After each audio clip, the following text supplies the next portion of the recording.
Watu wengi wanadhani suluhisho la pesa ni kufanya kazi.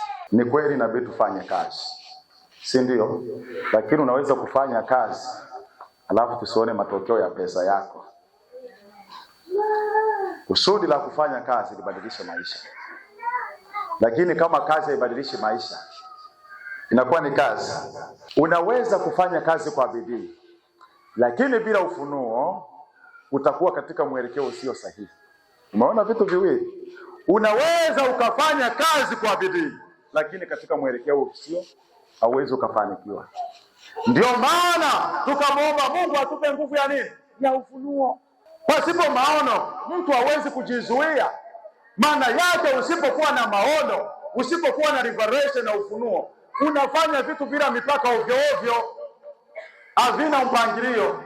Ndio maana unaweza kukuta umewekeza biashara kila mahali, lakini umekuwa na majina ya biashara ambayo hayakulipi.